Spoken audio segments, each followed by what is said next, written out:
Combien d'articles de presse voyons-nous aujourd'hui mentionner qu'Israël possède des armes nucléaires? On estime qu'il en possède environ 200. C'est la seule puissance de toute la région à disposer d'armes nucléaires. Donc Israël en possède, c'est l'un des 9 pays dans le monde à avoir un arsenal nucléaire. Pourtant, Israël refuse de faire partie du traité sur la non-prolifération des armes nucléaires. Il refuse de se soumettre à des inspections. L'Iran, lui, fait partie du traité sur la non-prolifération des armes nucléaires, l'a accepté, y a adhéré et a permis les inspections les plus strictes de l'histoire des armes nucléaires sur la planète.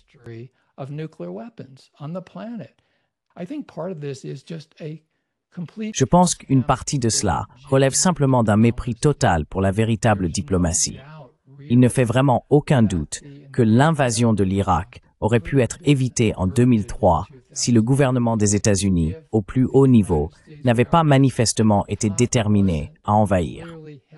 De même, quand on regarde ce qui se passe en Iran, c'est une véritable tragédie, avec des bombes financées par les États-Unis qui tuent et terrorisent la population. Ironiquement, l'Iran est dénoncé comme un État terroriste, alors que le gouvernement américain aide Israël à terroriser la population là-bas avec des bombes larguées depuis les airs.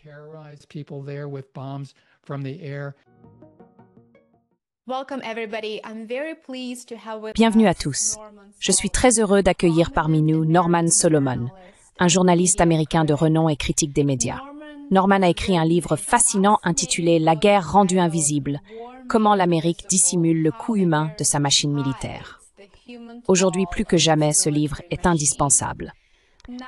Faites-vous une faveur et procurez-vous un exemplaire du livre, vous en apprendrez énormément. Je sais que cela a été mon cas. Norman, bienvenue. Merci beaucoup d'être avec nous aujourd'hui. Merci beaucoup. Je suis ravi d'être ici. Dans vos livres et vos articles, vous avez largement exploré la machine de propagande de guerre. Vous vous êtes rendu en Irak quelques mois seulement avant l'invasion américaine. Et dans votre livre, que j'ai d'ailleurs ici avec moi, je voudrais le montrer à nos téléspectateurs, c'est un ouvrage remarquable, vous expliquez à quel point la réalité est très différente du récit que nos médias construisent. D'une certaine manière, il semble que nous revivions aujourd'hui les jours qui ont précédé l'invasion de l'Irak.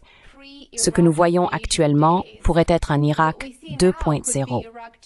Alors, quand vous observez ce qui se passe en ce moment au Moyen-Orient et le degré d'implication des États-Unis dans ce chaos, qu'est-ce que cela vous évoque?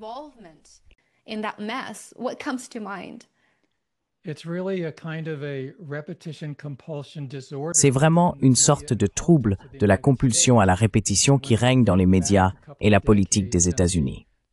Si l'on repense à il y a quelques décennies, au roulement de tambours, les battements de tambours de guerre pour envahir l'Irak, les échos sont aujourd'hui très similaires en ce qui concerne l'Iran. Armes de destruction massive, tyrans qu'il faut arrêter, et implicitement, dans le cas de l'Iran, explicitement dans le cas de l'Irak. Renverser. C'est cette mission qu'on nous dit que les États-Unis et leurs alliés ont. Rendre le monde meilleur, lutter contre le mal. Comme l'a dit le président George W. Bush, mettre un terme au mal dans le monde. Nous voulons éliminer le mal. Même pour l'oncle Sam, c'est une tâche immense. Et dans le cas de l'Iran, on retrouve toutes sortes de messages similaires venant de la Maison-Blanche, de la plupart du Congrès et bien sûr de l'écrasante majorité des grands médias. Nous sommes les bons. Les dirigeants du mauvais pays sont les méchants. Et donc le Pentagone devra venir à la rescousse.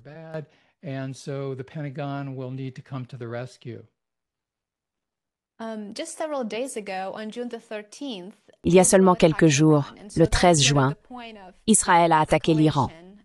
C'était donc le point d'escalade le plus récent. Quand j'ai regardé la couverture médiatique ici aux États-Unis, je ne vois vraiment personne dire « c'est de la violence ». C'est de l'agression. Et Trump lui-même évoque maintenant l'idée que les États-Unis bombardent les sites nucléaires iraniens. Il vient de dire, et je cite, « Je pourrais le faire », ou peut-être pas. Il mène donc clairement cette sorte de campagne du « Vous ne savez pas à quoi vous attendre de ma part ». Ce qui, à ce stade, est effectivement le cas.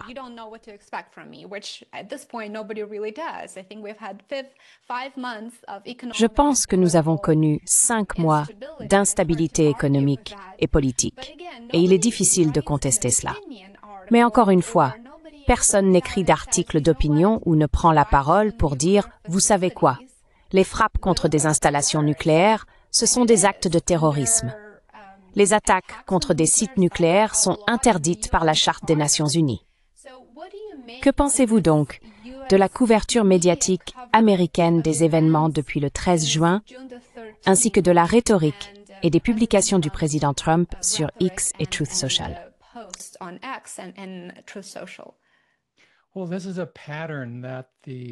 Eh bien, c'est un schéma que les grands médias américains reprennent régulièrement, venant de la Maison-Blanche, que l'on pourrait résumer ainsi. Faites ce que nous disons, pas ce que nous faisons. Sous l'administration précédente du président Biden, Anthony Blinken affirmait qu'il fallait un ordre fondé sur des règles.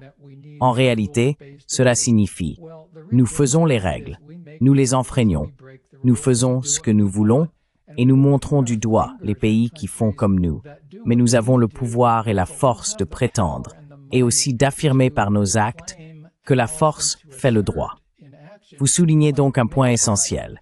Le droit international stipule qu'un pays ne peut pas en envahir un autre, ni lancer une attaque agressive.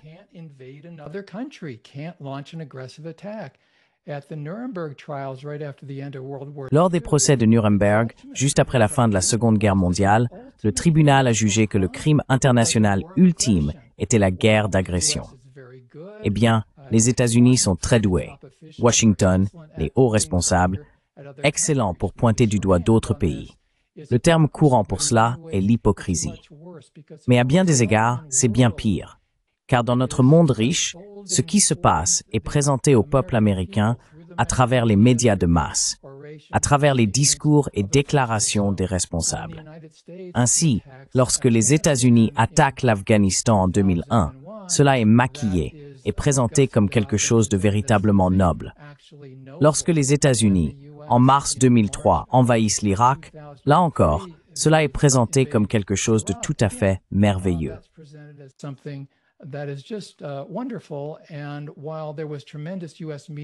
Et tandis qu'il y avait une immense empathie des médias américains envers les troupes américaines déployées, il y avait très peu d'empathie dans la couverture médiatique pour les civils irakiens qui étaient mutilés et tués par la puissance de feu américaine.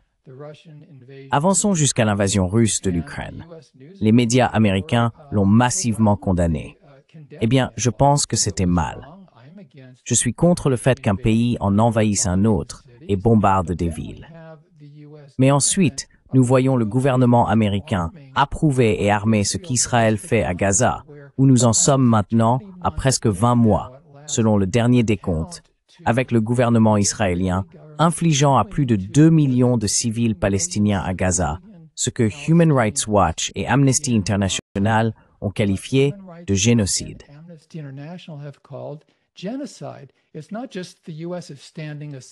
C'est pas seulement que les États-Unis restent à l'écart. Les États-Unis arment en réalité et rendent littéralement possible ce génocide. Donc, quand on regarde maintenant ce que fait Israël, ayant attaqué, sans provocation, ayant attaqué l'Iran, on voit que cela n'est possible que parce que le gouvernement américain l'a autorisé. Et maintenant, comme vous l'avez mentionné, menace d'attaquer l'Iran. Nous sommes donc dans une situation où nous avons une éthique complètement inversée, à l'envers, et adaptée à la commodité momentanée des démagogues à Washington. Et malheureusement, cela a toujours été bipartisan.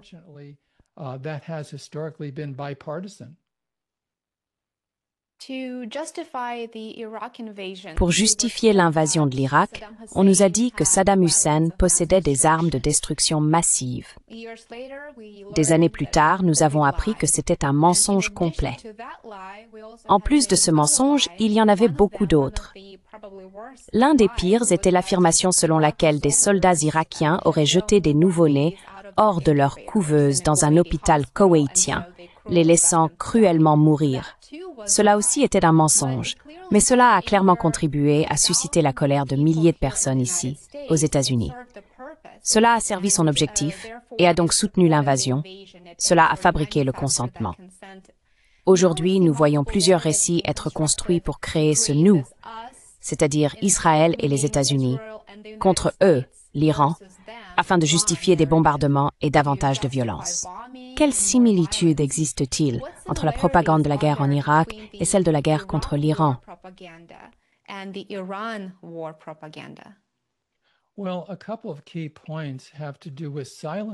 Eh bien, il y a quelques points clés qui concernent les non-dits, car l'Irak possède les 5e plus grandes réserves de pétrole au monde. L'Iran détient les 4e plus grandes réserves de pétrole au monde. Et des années après l'invasion américaine de l'Irak en 2003, des hauts responsables américains ont admis que l'invasion était liée au pétrole. L'Irak n'aurait pas été envahi si son principal produit avait été le concombre ou les ordinateurs. C'est à cause des vastes réserves de pétrole en Irak. Comme je viens de le mentionner, l'Iran possède d'énormes réserves de pétrole, et les entreprises américaines ainsi que le gouvernement allié des États-Unis convoitent ce pétrole depuis de nombreuses décennies. Voilà donc l'un des non-dits.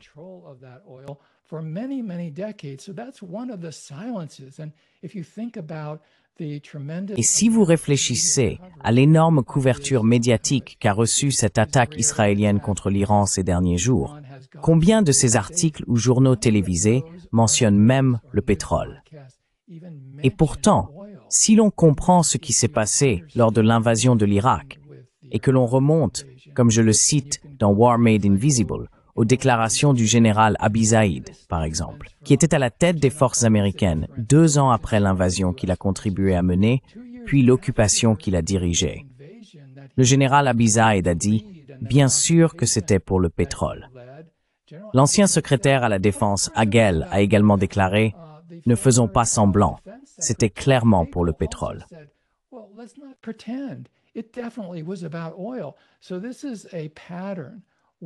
C'est donc un schéma où ces invasions, l'armement d'Israël, sont présentés sous toutes sortes de prétextes nobles et de déclarations du type « Nous nous soucions simplement des droits humains », alors qu'il existe en réalité un ensemble de motivations sous-jacentes, non seulement le pétrole, mais aussi le positionnement géopolitique, etc.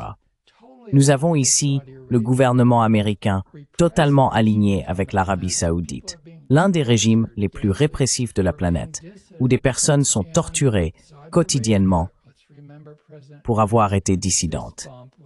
Et l'Arabie saoudite, rappelons-nous le check du poing du président Biden avec le dirigeant de facto de l'Arabie saoudite il y a quelques années. Ce sont nos alliés là-bas. L'Égypte est un régime qui pratique massivement la torture, une dictature épouvantable, et pourtant, à côté d'Israël, c'est généralement elle qui reçoit le plus d'aide militaire américaine. Il s'agit donc d'une politique étrangère amorale, non immorale, qui se fait passer pour une sorte d'entreprise noble à travers le monde. Et pour ceux d'entre nous qui vivent aux États-Unis, nous avons l'opportunité, la nécessité de contester ce gouvernement, car il parle en notre nom, il utilise nos impôts.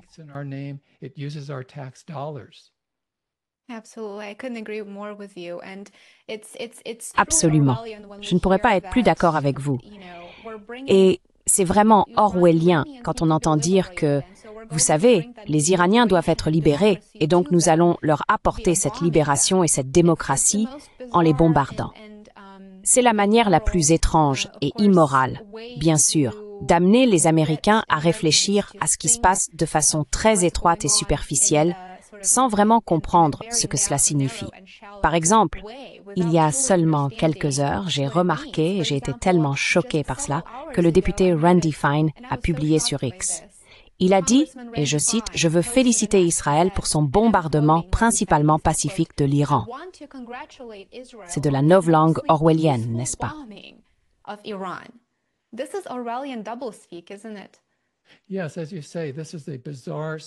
Oui, comme vous le dites, c'est un ensemble de messages étranges qui sont si constants que nous sommes acculturés.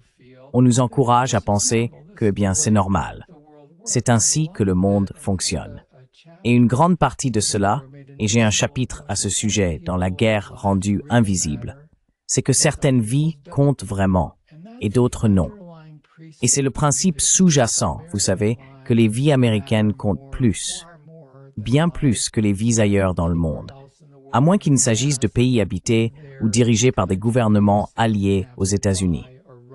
Et c'est une sorte de, comme on dit, vision manichéenne du monde.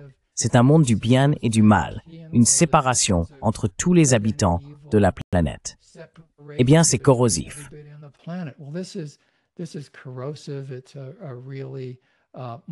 C'est un processus vraiment moralement débilitant où le monde se divise entre les gentils et les méchants. Eh bien, cela correspond peut-être aux westerns que nous regardions quand nous étions enfants ou à certaines séries télévisées. Mais c'est pas la réalité. J'ai eu la chance d'aller en Afghanistan, en Irak, en Iran, et on y rencontre de vraies personnes, et elles ne veulent pas la guerre. Oui, le gouvernement iranien est tyrannique. Il n'est franchement pas aussi tyrannique que beaucoup d'autres pays auxquels les États-Unis versent chaque année des milliards de dollars d'aide militaire. L'Irak était un régime bien plus tyrannique sous Saddam Hussein que ne l'est l'Iran aujourd'hui. À certains égards, cela m'a vraiment frappé, quelques mois avant l'invasion de l'Irak, de voir à quel point c'était répressif.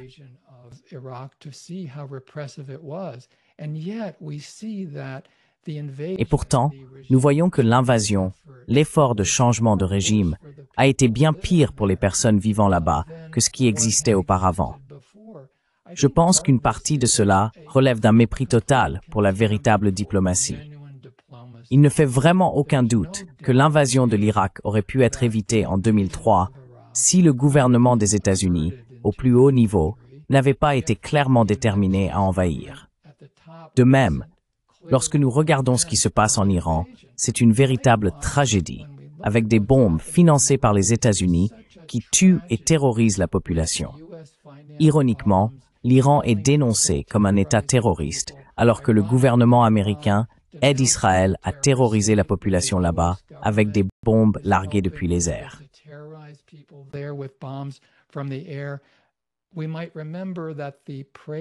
Nous devrions nous rappeler que l'action saluée, rappelez-vous les téléavertisseurs qui ont explosé l'automne dernier, grâce au Mossad et au gouvernement israélien, a aveuglé et mutilé des centaines et des centaines de personnes au Liban. Certaines d'entre elles étaient affiliées au Hezbollah. Leurs enfants aussi ont été mutilés et aveuglés.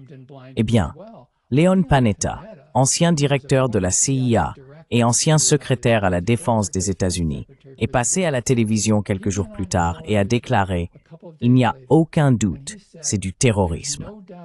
Voilà un haut responsable américain affirmant que le gouvernement israélien se livrait à des actes terroristes. Et pourtant, dans une véritable inversion orwellienne, on continue de nous répéter que le gouvernement israélien lutte contre le terrorisme. Retassi, c'est pourquoi les contribuables américains paient des milliards et des milliards de dollars d'armes pour le génocide à Gaza, et maintenant pour cette guerre contre l'Iran.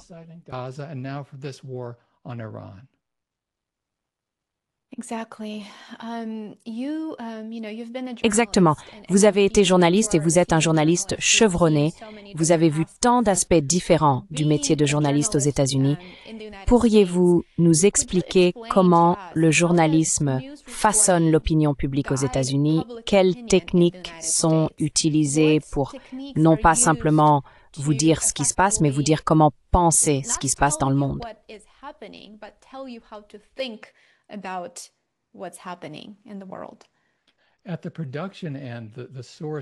Du côté de la production, la source et la façon dont cela fonctionne à l'intérieur de la fabrique médiatique, les personnes travaillant dans les grands médias et d'autres qui souhaitent devenir journalistes pour gravir les échelons, peut-être qu'ils sont au Daily Bugle et espèrent un jour être au New York Times. Ils reconnaissent ce qui permet aux gens d'avancer dans la profession. Le modèle à suivre, ce sont ceux qui sont plus hauts dans la hiérarchie des réussites. Se conformer à la politique étrangère du gouvernement américain fait partie du processus.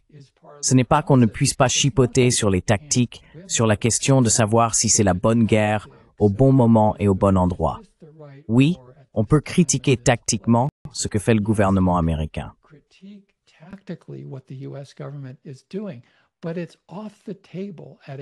Mais il est impensable, dans un grand média américain, de remettre en question le droit des États-Unis d'imposer militairement leur volonté au monde, dans la mesure et de la manière qu'ils jugent opportune. Les journalistes l'apprennent très vite. Ceux qui ne veulent pas, ne peuvent pas ou ne se sentent pas à l'aise avec cette idée finissent par démissionner, se heurtent à un plafond de verre ou tout simplement ne progressent pas dans la profession. Et ceux qui appliquent sincèrement ce principe, selon lequel il faut essentiellement faire de la sténographie pour les dirigeants de la politique étrangère américaine, ont tendance à gravir les échelons. Donc du point de vue de la production, pour ainsi dire, je pense que c'est une dynamique évidente.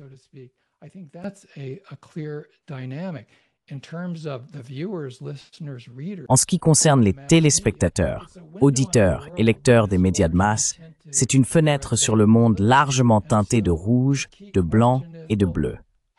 Une question clé est donc de savoir comment cela affecte les États-Unis. Est-ce que cela renforce ou affaiblit la capacité des États-Unis à contrôler ou à exercer une influence sur les événements au Moyen-Orient, par exemple? C'est un fil conducteur très puissant dans une grande partie des messages. J'ai lu beaucoup d'articles du New York Times ces derniers jours, et c'est très thématique. Est-ce bon pour l'oncle Sam? Est-ce que cela aidera le gouvernement américain à imposer sa volonté au Moyen-Orient? Et il faut être honnête à ce sujet.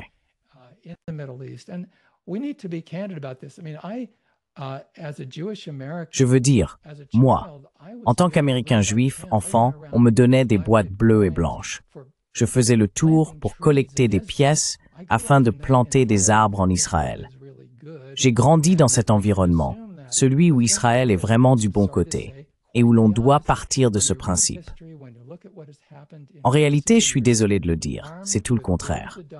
Quand on lit l'histoire, quand on regarde ce qui s'est passé ces dernières années, avec des milliards de dollars d'armes chaque année, le gouvernement israélien non seulement tue et pratique le nettoyage ethnique et maintenant le génocide à Gaza, mais il a aussi attaqué de nombreux pays de la région, le Yémen, la Syrie, le Hezbollah en Syrie et maintenant l'Iran.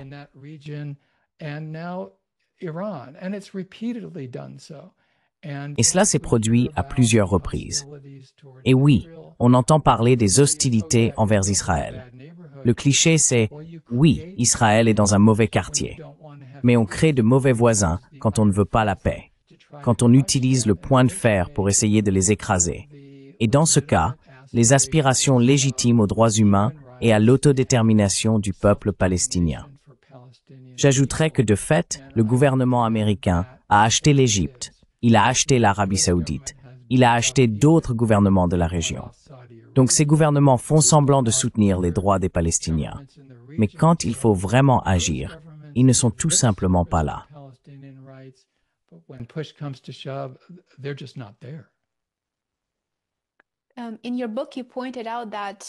Dans votre livre, vous avez souligné que bien que les deux partis, républicains et démocrates, s'affrontent sur des différences majeures concernant les questions intérieures, leurs relations ont généralement été d'une placidité mortelle en ce qui concerne les dépenses militaires.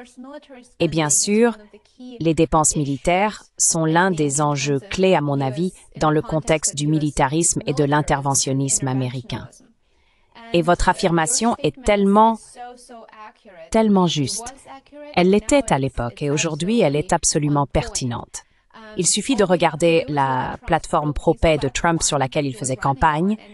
Et maintenant, 5 petits mois plus tard, nous avons dépensé au moins $1 milliard pour bombarder le Yémen depuis janvier de cette année. Et le Yémen est l'un des États les plus pauvres de la planète. C'est un État failli. Nous fournissons des milliards de dollars d'armes à l'Ukraine et à Israël pour bombarder Gaza, le Liban et la Syrie, comme vous venez de le mentionner. Comment cette continuité du militarisme est-elle possible, que ce soit les républicains ou les démocrates qui soient au pouvoir?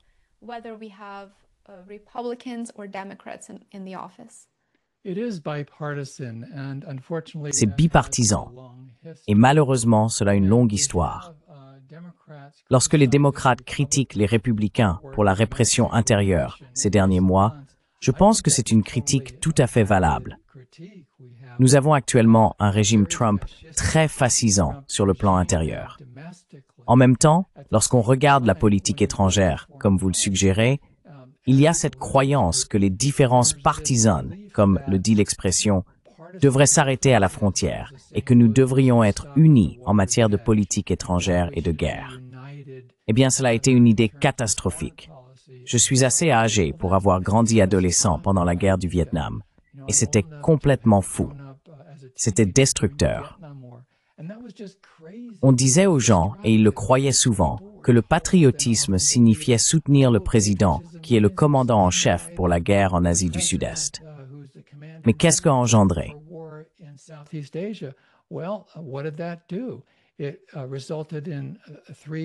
Cela a entraîné la mort de 3 millions de Vietnamiens, 58 000 Américains tués au Vietnam. Et puis, on avance rapidement d'une guerre à l'autre. La guerre du Golfe en 1991, le bombardement de la Yougoslavie, 68 jours consécutifs menés par les États-Unis en 1989, l'invasion de l'Afghanistan, la guerre de 20 ans qui a suivi, puis en 2003, l'invasion de l'Irak. À quoi sert ce bipartisme? Cela fait partie d'une culture de la mort.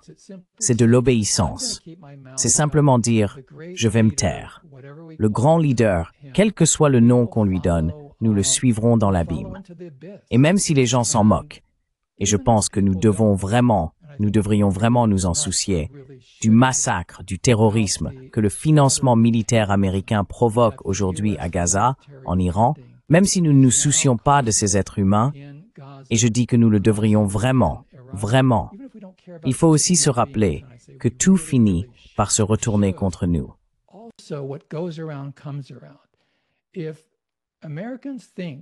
Si les Américains pensent que nous pouvons infliger de la violence et financer ou participer directement au massacre de civils à travers la planète sans en subir les conséquences, non. Il y aura de plus en plus de représailles. Parce que les gens dans le monde ne sont pas stupides. Ils voient ce que font les États-Unis. Et ils reconnaissent que toute cette idée que nous adoptons si souvent aux États-Unis sur l'exceptionnalisme américain n'est qu'un ramassis de narcissisme ethnocentrique. Et cela devrait être rejeté, à moins que nous pensions que les Américains, et puis les alliés honoraires des Américains, comme les Israéliens, sont d'une certaine manière supérieurs à tout le monde. Eh bien, c'est insensé. C'est une recette pour une planète en chaos et en destruction, y compris Thoroughly Team Itsin Wineth.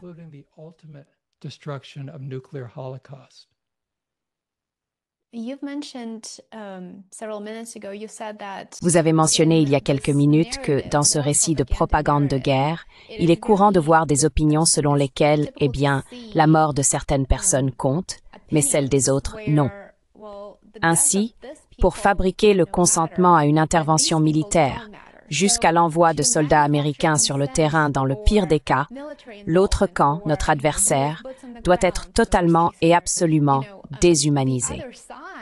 Cette propagande de guerre nous pousse à penser en des termes qui divisent le monde, nous contre eux. Et bien sûr, dans le cadre de cette propagande, eux sont considérés comme des humains de moindre valeur. Pourriez-vous expliquer le rôle de la déshumanisation de l'autre camp dans ce processus de diffusion de la propagande de guerre et de fabrication du consentement à la violence?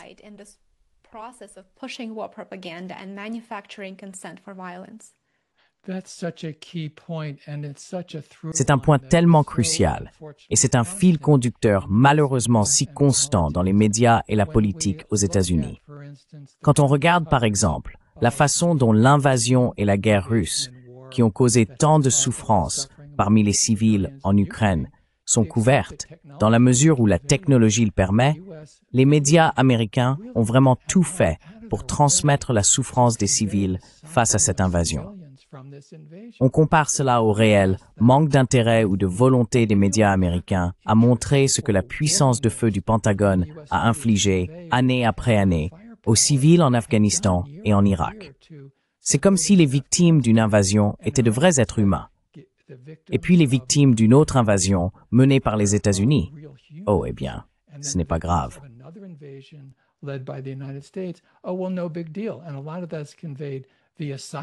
Et beaucoup de cela est transmis par le silence. Et le silence est vraiment puissant. C'est une manière très très forte et efficace d'exercer, de mettre en œuvre et d'avoir un impact à travers la propagande. Parce que nous n'entendons pas parler de ces personnes. Nous ne voyons pas leur visage, nous n'entendons pas leur voix, nous n'apprenons rien sur eux. Alors ils deviennent tout simplement des non-personnes. Nous le voyons en ce moment même, car il y a beaucoup de couverture médiatique sur la souffrance des gens en Israël qui s'inquiètent des missiles venant d'Iran. Et certains d'entre eux sont malheureusement tués. Et il y a la souffrance et le chagrin de leurs proches. Mais il y a relativement très peu de couverture similaire, en quantité ou en qualité, sur ce qui se passe en Iran, grâce aux contribuables américains.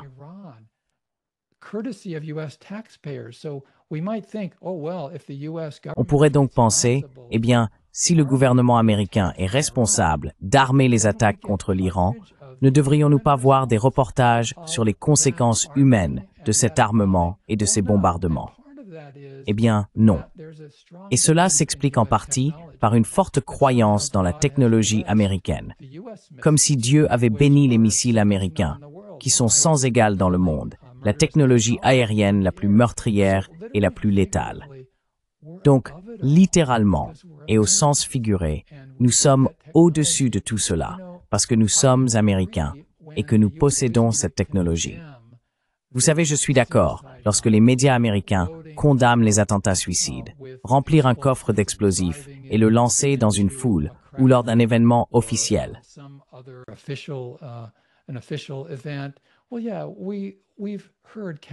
Eh bien oui, on a entendu d'innombrables fois au fil des années que ces événements horribles se sont produits lorsqu'une voiture ou un véhicule a foncé dans un groupe de personnes.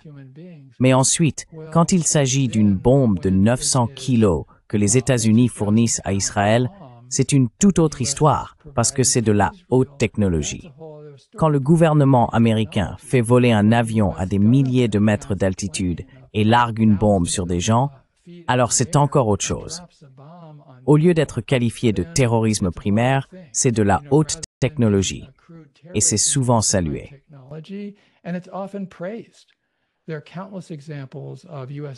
Il existe d'innombrables exemples où les médias américains encensent vraiment les détails de l'efficacité avec laquelle la technologie utilisée par les États-Unis, encore une fois, au-dessus de tout, depuis les airs, tue des gens. Un autre exemple. J'ai évoqué l'automne dernier les attaques majeures menées au Liban par Israël. Dans les médias américains, de nombreux experts et journalistes ont déclaré « C'est vraiment impressionnant. Quelle réussite.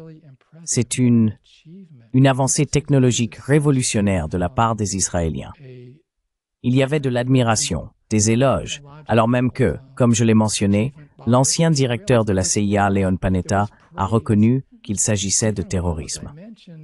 Donc encore une fois, on en revient à « faites ce que nous disons, pas ce que nous faisons ».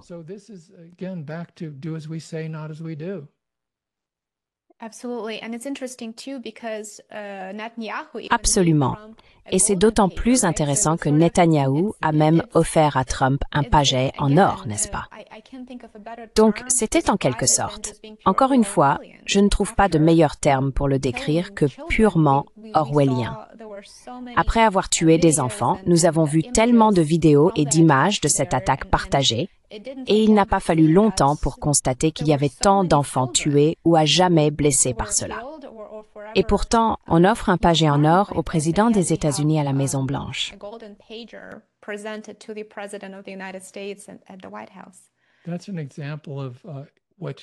C'est un exemple de ce dont vous parliez concernant l'effet que cela a sur les gens aux États-Unis.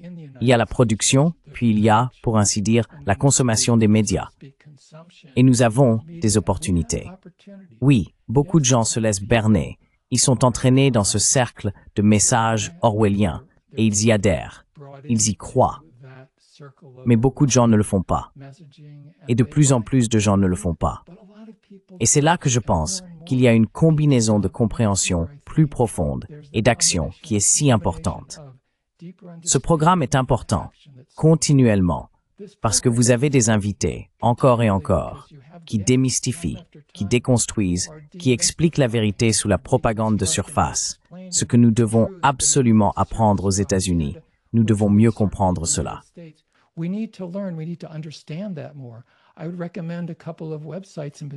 Je recommanderais particulièrement quelques sites web qui aident les gens à faire cela. L'un d'eux est le groupe de surveillance des médias FAIR, sur fair.org, qui explique vraiment au jour le jour comment les grands médias essaient souvent, franchement, de nous tromper, avec la complicité du gouvernement américain. L'autre, au niveau de l'action, est un groupe dont je fais partie, rootsaction.org. Nous avons une campagne Pas de guerre avec l'Iran. Elle existe en fait depuis plusieurs mois, et toute personne souhaitant recevoir des alertes d'action peut simplement se rendre sur notre site. Vous pouvez vous inscrire en haut de la page d'accueil. C'est rootsaction.org. Ça s'écrit R-O-T-S action.org. L'essentiel, c'est de comprendre et d'agir. Si nous comprenons sans agir, cela ne suffira pas. Et l'inverse est vrai aussi. Pour mener une action significative et efficace, il faut d'abord comprendre.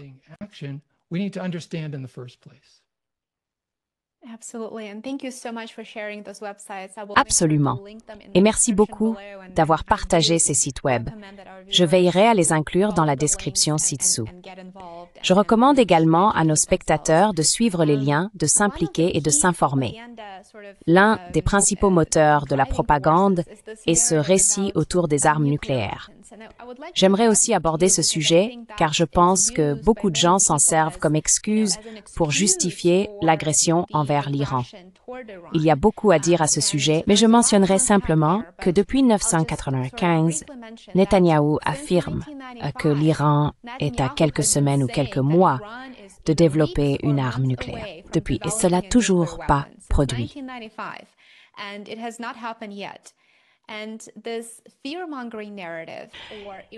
Et cette rhétorique alarmiste, selon laquelle l'Iran chercherait activement à enrichir de l'uranium à un niveau militaire, c'est-à-dire à 90%, circule aux États-Unis depuis encore plus longtemps, depuis les années 1980, après la révolution iranienne. Ainsi, Tulsi Gabbard vient d'affirmer que les agences de renseignement américaines n'ont absolument aucune preuve que l'Iran ait même tenté de développer une arme nucléaire. Et plus récemment, je crois que c'était il y a quelques jours, Grossi, le directeur de l'Agence internationale de l'énergie atomique, est passé à la télévision et a confirmé que Tulsi Gabbard a raison. Il n'existe aucune preuve que l'Iran essaie même de développer une arme nucléaire.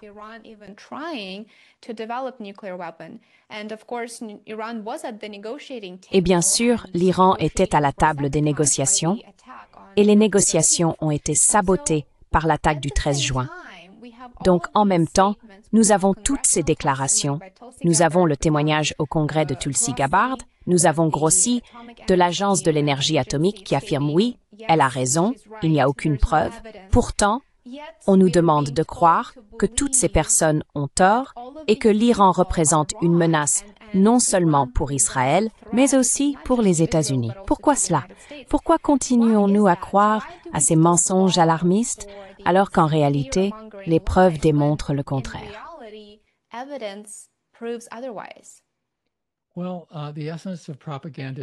Eh bien, l'essence de la propagande, c'est la répétition. On ne voit pas qu'une seule publicité McDonald's quand on regarde la télévision.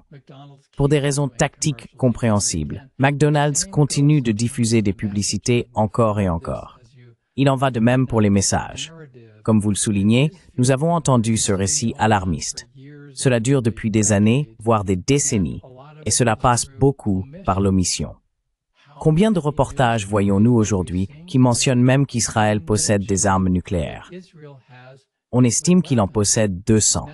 C'est la seule puissance de toute la région à disposer d'armes nucléaires. Donc Israël en a, c'est l'un des 9 pays dans le monde à posséder un arsenal nucléaire.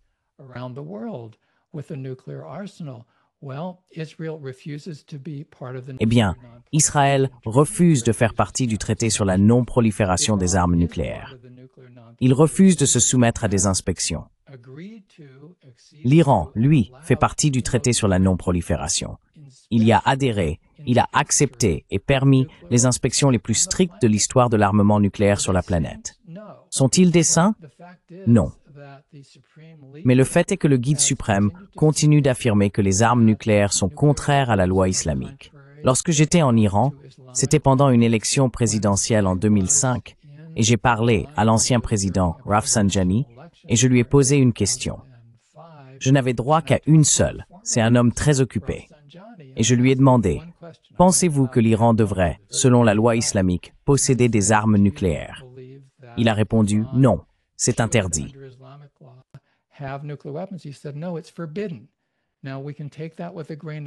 Nous pouvons prendre cela avec des pincettes, mais je crois vraiment que si l'Iran finit par développer des armes nucléaires, ce sera parce que Israël et les États-Unis les y auront poussées. Et c'est cet autre aspect dont on parle rarement dans les médias, et cela me met vraiment hors de moi. Le fait est que, sous le président Obama, il y avait un accord nucléaire avec l'Iran. Cela a stoppé leur développement vers la bombe nucléaire et c'était très très efficace. Ensuite, Trump est arrivé lors de son premier mandat et a tué l'accord. Il a tué l'accord nucléaire. Et puis le président Biden, pendant 4 ans, n'a rien fait pour vraiment le relancer. Donc, tué par Trump, pas relancé par Biden. Et maintenant, on parle de guerre contre l'Iran. Et c'est parce que ces 2 derniers présidents ont tué une résolution pacifique.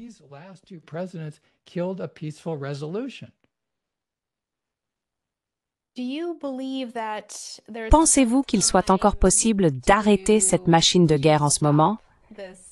Croyez-vous qu'il y ait quelque chose à faire ou pensez-vous que nous avons atteint le point de non-retour, étant donné que les États-Unis sont allés vraiment, vraiment loin pour soutenir la guerre d'Israël contre l'Iran?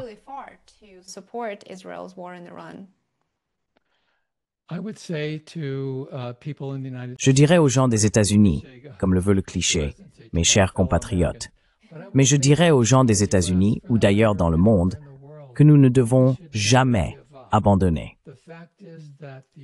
Le fait est que les États-Unis sont un état de guerre. C'est l'état de guerre le plus puissant de la planète. Et quelles que soient les vertus des États-Unis, la réalité est qu'ils représentent la plus grande menace pour la paix dans le monde. C'est la force militaire la plus dangereuse au monde. Et nous devons en prendre conscience, non pas pour être fatalistes, mais pour être réalistes. Donc, comme je l'ai mentionné, sur rootsection.org, nous nous organisons. Nous avons 1,2 million de personnes qui reçoivent nos alertes médiatiques par email.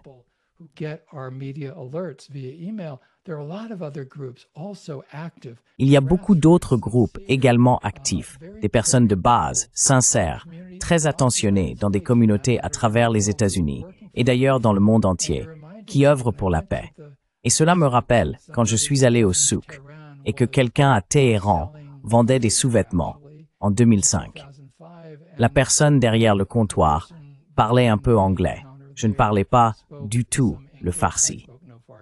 Nous parlions des relations entre les États-Unis et l'Iran. Il a dit « Les gens partout veulent la paix. Si seulement les gouvernements leur fichaient la paix. » Et je pense que c'est la situation aujourd'hui. Nous devons nous organiser pour inverser la tendance. Bien sûr, il y a des raisons d'être pessimiste, mais il y a encore de meilleures raisons d'être déterminé à lutter pour la paix.